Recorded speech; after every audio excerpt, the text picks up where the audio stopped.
Some stories don't just entertain, just একটা ভালো read হলো, সুন্দর পড়লাম, not just that.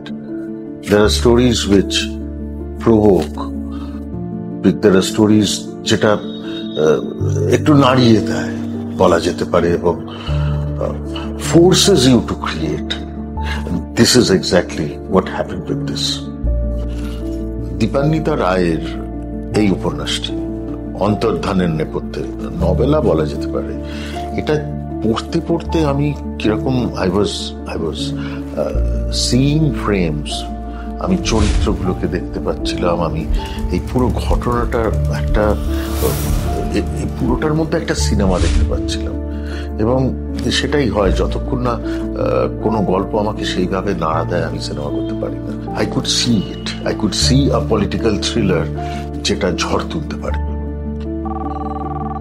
Hello Dipanwita, Arindam বলছি, তোমার একটা লেখা পড়লাম অন্তর্ধানের নেপথ্যে। তো ঘটনাটা হচ্ছে যে আমার মনে হচ্ছে এটা নিয়ে সিনেমা করা যায়। তোমার সাথে কতদিন ধরে কথা হচ্ছে, তো I think this is a lovely story for a film. তোমাকে বলছিলাম না যে এটা সত্যি খুব ভালো লেখা পড়েছি। তুমি চেনো আমাদের দীপান্বিতা রায়? দীপান্বিতার লেখা, দীপান্বিতার আমি প্রায়শই অনেক লেখাই পড়ি, কিন্তু এটা আমার সিরিয়াসলি ভালো লাগলো। এই বইটা নতুন বেরিয়েছে, এনকাউন্টার বলে। এনকাউন্টার না, এটা দুটো মানে নোবেলা নিয়ে আর কি। তো যেটা আমি চাই তুমি ইমিডিয়েটলি পড়ো সেটা হচ্ছে অন্তর্ধানের নেপথ্যে। অন্তর্ধানের নেপথ্যে মৌসুমী সেনের চরিত্রটা নিয়ে মন দিয়ে একদম পড়ে ফেলছি চট করে। ঠিক আছে, তারপর তোমার সাথে দেখা হচ্ছে। ওকে, বাই। কি অপূর্ব একটা গল্প, কি সুন্দর লেখা। অরিন্দম আর আমি চটপট ভেবে ফেললাম এটা নিয়ে কিন্তু ছবি বানাতেই হবে, মানুষের কাছে পৌঁছে দিতে হবে এই গল্পটি। তাই জন্য আয়োজন হয়ে গেল আমাদের ছবি বানানোর কথা আমার বাড়িতে বসে। ফিরদাউসুল হাসান, আদিত্য মজুমদার এবং আমাদের দীপক সবাই মিলে আমরা বৈঠক করে ফেললাম।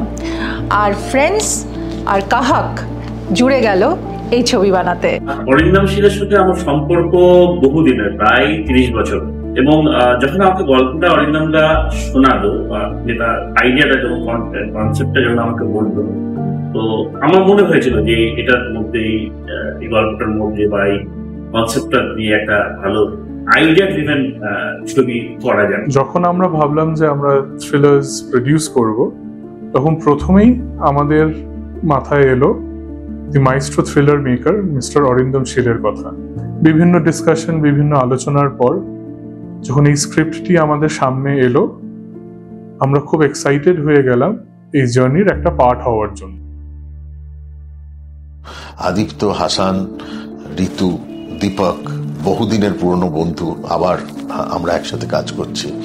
আমরা সবাই মিলে একসাথে, and everybody believed in it যে এটার মধ্যে সিনেমা আছে, এটা নিয়ে একটা ভালো কাজ করা যায়। সুভাষিস একদম তরুণ তুর্কি লেখক, খুব ভালো লিখছে। ওকে আমি এই দায়িত্বটা দিয়ে বললাম এটা তোর জীবনের প্রথম ছবি। আমরা প্রথমেই ঠিক করে নিয়েছিলাম, সেটা দীপান্বিতার সাথেও কথা হয়েছিল, সবাই মিলে ঠিক করে নিয়েছিলাম যে this will be a political thriller, fictional, absolutely fictional. 97 সালে কলকাতা ইউনিভার্সিটির একজন এই রকম পজিশনে থাকা একজন মানুষ, deputy controller of examination, say just কর্পূর হয়ে গেল, ভ্যানিশ। এইখান থেকে আমাদের নাম ঠিক হলো কর্পূর। এই নামটা অবশ্য আমার বন্ধু ব্রাত্যর দেওয়া। ব্রাত্যকে বললাম যে ব্রাত্য, এই নাম আমরা সবাই মিলেই জেনারেট করছিলাম। তো ব্রাত্য দুম করে আমাকে বললো, কে কর্পূরটা কেমন লাগছে বলতো? আমি দুর্দান্ত, আর কোনো কথা হবে না, কর্পূরই থাকবে। তো এই নাম ঠিক করা, কাস্ট ঠিক করা, এই সমস্ত কিছু চলতে থাকলো।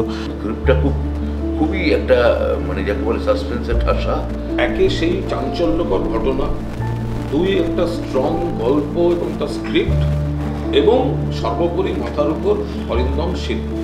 আমরা একটা আত্মবিশ্বাসী যে একটা মানে কিছু ঘটতে চলেছে।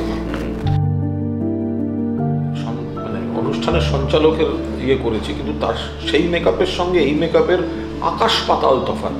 এটা একটা চরিত্রকে, একটা মানুষকে আর একটা মানুষে রূপান্তরিত করা। এবং এক্ষেত্রে কর্পূর সিনেমা, অরিন্দম শীল পরিচালক, সেখানে একাধিক চরিত্র রয়েছে, তাদের কিন্তু দুবার মানে একটা প্রায় 20 বছরের ডিফারেন্সে তাদের অ্যাপিয়ারেন্স রয়েছে স্ক্রিনে। ফলে তাদের বয়সের যে অনুপাতে যে চরিত্রের রূপসজ্জা, সেটা কিন্তু খুব বৈচিত্র্যপূর্ণ এবং দেখার মতো হবে। এইভাবে প্রত্যেকটা চরিত্রের পোশাক পরিকল্পনা, তার ডিজাইনিং, এবং আরেকটা দিকে আমাদের বিশেষ করে নজর রাখতে হয়েছে যে 20-22 বছরের ডিফারেন্সের দুটো চরিত্র, মানে একই চরিত্র, তাদেরকে দেখছি এবং তাদেরকে যেন খুব বিলিভেবল মনে হয়। আমার ভীষণভাবে স্ট্রাইকিং লাগছে ঠিক যেভাবে আমরা কুণালকে দেখছি, কুণালের 97 সালের লুক এবং 2019 সালের লুক, ব্রাত্যর 97 সালের লুক, 2019 সালের লুক, সঞ্জীব সরকার, সন্দীপ ভট্টাচার্য, আমাদের জগন্নাথ, অভিষেক, সবাই, তপস্যা, পায়েল, এর প্রত্যেকেই মানে তাদের যেভাবে লুকগুলো খুব ধরে ধরে ধরে ধরে রীতিমতোভাবে স্টাইলাইজ করে ভাবনা চিন্তা করে করা হচ্ছে, সেগুলো আপনারা দেখতেই পাচ্ছেন আমরা কি কতটা খেটেছি এর পেছনে। অভিনয়ের জায়গায় যেমন একদিকে ঋতুপর্ণা সেনগুপ্ত, ব্রাত্য বসু, কুণাল, অর্পণ, লহমা, সাহেব চট্টোপাধ্যায়, এদের কথা তো বললাম। এবার তার সাথে অন্যান্য চরিত্রের ক্ষেত্রে প্রত্যেকটা শিল্পীকে একদম সেই চরিত্রের ডিজাইন অনুযায়ী আমরা নিয়েছি, কাস্ট করেছি। ধরা যাক অনন্যা, এবং অনন্যা একটি 2019 সালের একটি ডিজিটাল এবং নিউজ পোর্টালের এডিটর, এবং সেখানে সে তার যে ব্যক্তিত্ব, তার ওই জায়গাটা নিয়ে তাকে সেইভাবে আমরা কাস্ট করেছি, সেইভাবে তাকে সাজানো হয়েছে। She is wearing suits. তারপর রয়েছে লহমা এবং অর্পণ, তরুণ একদম ইয়াং ছেলে মেয়ে। আমাদের এই গল্পের দুটো জায়গা আছে, এটা ছবিটা তৈরি করতে গিয়ে আমরা এনেছি। সেটা হচ্ছে একটা 1997 সাল যখন এই ঘটনাটা ঘটে, আর একটা 2019 সাল। এই দুটো সময় যে কোনো ছবিতেই থাকতে পারে, সেটা বড় কথা না। What is challenging about this film is আমি সেম লোকেশন, সেম টাইম স্পেসের মধ্যে আমি সময় ঘুরিয়ে দিচ্ছি। থ্রিলারের মজাটা হচ্ছে যে আমরা রেগুলার এত থ্রিলার ছবি দেখি ইত্যাদি, তো সেখানে কন্টেন্ট এবং ট্রিটমেন্ট এই দুটো খুব ইম্পর্ট্যান্ট হয়ে পড়ে, এবং সেখানে ওই একঘেয়েমিটা একদম কাজ করে না।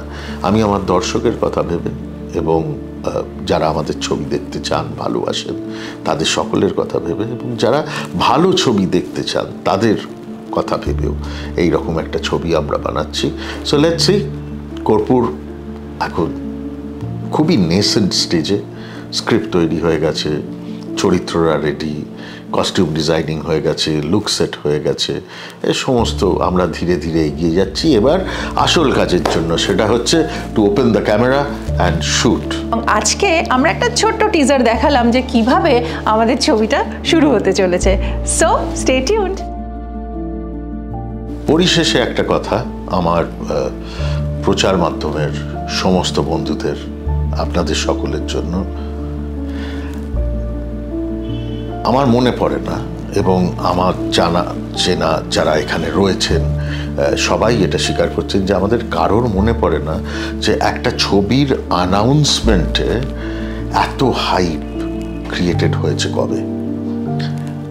কর্পূর নিয়ে সেটা হয়েছে, এবং সেটা ঘটিয়েছেন কিন্তু আপনারা, আপনাদের সকলকে, আপনারা এখানে প্রত্যেকে যারা আছেন, অনেকে যারা নেই, আপনাদের সকলকে অনেক অনেক ধন্যবাদ এইভাবে আমাদের পাশে থাকার জন্য।